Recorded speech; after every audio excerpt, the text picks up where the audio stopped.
So tell me about the new season. Talking to the wrong one. Who gonna go first? I'll go first. Okay. Well, the new season of Black Ink of Chicago airs tonight, 7 p.m. Central Standard Time. It's going to be a lot of ups and downs this season. Definitely going to see, me and Ryan go at it. We go at it physically, verbally, all throughout the season, pretty much. But we have to go through. This is my brother, so we know brothers have disagreements, and one man has another issue with another man, and sometimes it can go right, and sometimes it can go very wrong. So predominantly the whole season, we didn't see eye to eye. Yeah. But we reconciled towards the end, and we definitely became in a better. We got into a better space towards the end of the season. Now this is your third season, Yes. and this is the longest running Chicago-based reality show that we've seen thus far. It's true. Ryan, what do you contribute to its success for viewers wanting more? I feel like what I give is, just even in reality TV, I feel like it just gives them a more sense of reality in that sense. The word, it gets thrown around so much being what reality TV is now, and the way people can decipher it for being just entertainment and being so fake.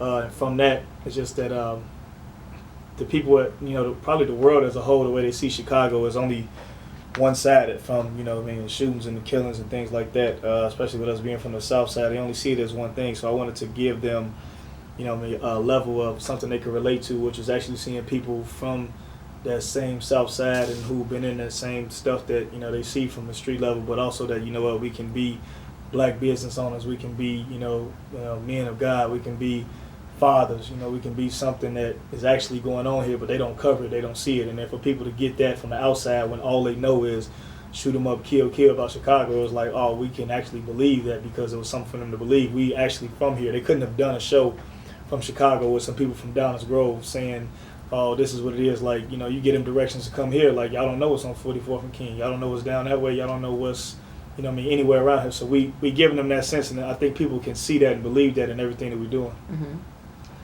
What influenced you to become a tattoo artist? Well, ironically, I got my biggest influence came from Van. We were at this is back in like 2008.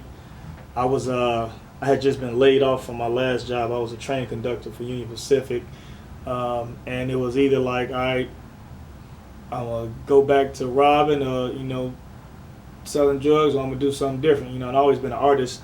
Me and Van, we kind of came up in the same area on that side where we used to meet up at this one barbershop over on 86th and Hermitage, where everybody used to go. And at that point, Van had just started tattooing for about a month, and he was coming in the shop, and he had clients that were coming in the shop that were getting tattooed. So he was the only one tattooing in that area. Some of the people that we knew came in with these tattoos, and they were like, man, Van did it. And they asked for Van to come up to the shop to tattoo. And Van actually came up to the shop, the barbershop, and tattooed like almost everybody in the neighborhood for like 3 days straight. And I was at a point where I was broken, and it's like it's either turn to something that was very unsavory, or it's like, or do something different. And I got inspired by what he was doing.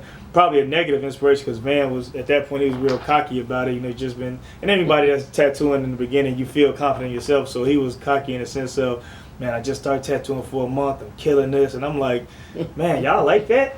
You know what I mean? Like, what, let me try my hand at it. But I was inspired by him doing it, because at the point of me not having a way to provide for my family,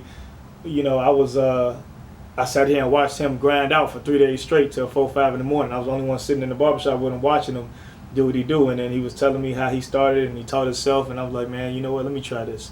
So from that, it was a sense of let me get inspired by that. And then also at that point, tattooing wasn't really, it wasn't really heavy in the streets. So it wasn't that many artists that were doing it. And us being, black and where we were from, you either go get tattoos up north, or you doing it out of your house, somewhere out south. So we're the only ones doing that. So it's like, well, if there's nothing out here, then let's try to put this out there. And then I probably wasn't even going to do it, because once I found out, like Van told me, taught itself, and I went and got a kit and tried to teach myself. It was hard, and you know, but I didn't have the money for the kit. I borrowed it from somebody else. I ended up asking my sister, like, you know, could she give me the money to get it? She said, yeah, but only if you're gonna do it the right way. And I was like, yeah, I'll probably do it, but I probably wasn't even gonna do it because I tried it and it was tough. And then like she died like a week later. Then I'm like, all right, well, you know, I didn't promise I was gonna do this thing, and I probably ain't never kept no promise on nothing I did. So let me go ahead and try to stick through with this, and you know, I've been doing it ever since. Man, you're the influencer of Ryan's path towards becoming a tattoo artist / owner.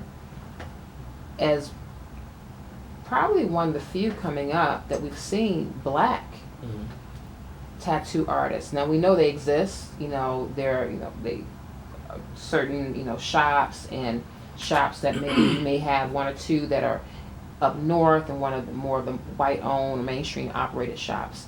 But what encouraged you, being that we don't see a lot of black tattoo artists coming up back in the day? Now we see that influence. Do you feel that this show has really encouraged more people of color to kind of take that direction? I think the show has definitely paved the way for a lot of black artists, including myself and Ryan, because our show is a spin-off show from the New York cast. But even before I started the tattoo, it wasn't that many black, well-known tattoo artists. I didn't necessarily teach myself how to tattoo. I had a mentor, that kind of paved the way for me and showed me what levels of the skin to work with. But he, by no means were we all professional at that time.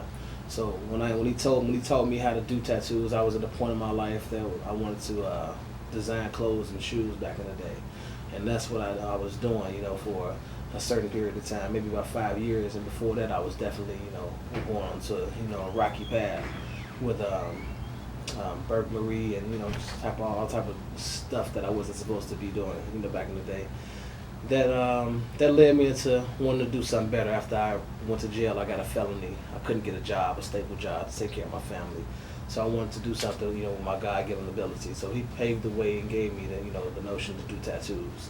And I guess when Ryan said I taught myself, after 2 weeks of interning with this guy, I just went straight off and started to tattoo anybody and everybody, and just kind of just spiraled into Ryan wanting to learn how to do tattoos, and obviously being very great and very successful at it. So I guess to kind of answer your question, there wasn't that many known black tattoo artists at all, but the show has definitely elevated to a point where it's a lot of young black artists that's really good and want to intern at our shop. So that means a lot to me, and I just think that we've definitely paved the way for artists around the country now to do something else besides something that's bad. I mean, we've obviously become very successful at doing tattoos, and that's an influence, especially in the black culture. So to actually see that now, you can visually see it on television. Despite all the negative, it's a lot of positivity in that. We see that outside of everyone's background. we know that sometimes being in Chicago, growing up, whether you're on the south side or the west side, you might have to partake into doing, a little illegal action. Some of it may be peer influence, others is just survival mechanisms, Exactly. right? And we also understand the pressures of that. Now, I don't know if you all are old enough to know, the 80s and the 90s, way more violence back then. Yeah. We just didn't have the platform of social media to highlight it as much. But because we have that platform, we're seeing the heightened, attention on a lot more violence that are taking place. What are some of the things that you feel, just off of your, your street experience, your ties are still to people that are part of that network? What are some of the things that you feel could be done better to engage young people to apply their skills into a legit lane? Well, I think that it definitely needs to be more centers, around around Chicago. When I was a kid growing up, it was a time and place that I had to be somewhere. When lights came on, I had to be in the house at a certain time. The parenting is a lot different now. You know, the mothers are, you know, a lot younger than having kids, and it's just a different direction to what these kids see, and they're exposed to so much. And even the parents, it's like, I mean, I go through my daughter's phone, I see all type of crazy things, but it's just so easy to see because, you know, it's just only a click of a button away. So I think that it needs to be more structure with the parenting. And I think it definitely needs to be more structure with the school systems, to have centers where if you after school programs and go straight to the park and play basketball and go straight home. And for the we call them OGs, our OGs when I was a kid growing up, they were the people who, if we didn't have parents, they was the ones who raised us to say that you're supposed to be in school. And you'll get your butt kicked out there in the street if you was ditching school. Now we have, you know, kids that don't even, you know, if I tell them to go to school, they look at me and, you know, try to shoot me or something, you know, because it's so different now. But I definitely think that presence needs to be, you know, known and embraced more, to put a lot of centers around Chicago, and definitely like people like me and Ryan, we can go out and speak more and become that, you know, that presence that people see. Because hearing it from, you know, a person that's not doing nothing with his life versus a person that is, then that definitely shows a little bit more strength, you know. And it's also the strength in numbers. It doesn't take one; it takes a, you know, community. I don't know if you got enough tape for all this. Keep it short and pretty. I can't. You know, and so many people ask that from the outside of Chicago and even internally, like, what can be done? What can be done? And it's like you have to look at certain things and how they are. You know, if we have a system, excuse me, a system that's built, you know what I mean, you know, and it's not said by design, you know what I mean, that's made with default after default to make sure that it's bad the way it is, you know, then how can we only look at it in one way to say something can be done? Because I can look at it to say what can be done for the kids to do. Like, yeah, we'd love to have more communities for them to go to. Like, we used to all go play ball on 60-30. So many people I know now, being in my 30s, I've known them since I was young, because everybody came from around the city to go play ball at the Y on 60-30, but you don't have that no more. You know what I mean? In the same sense, it's like, well, you get about with the killings and things like that. Well, I mean, like you said, it starts at home, but if you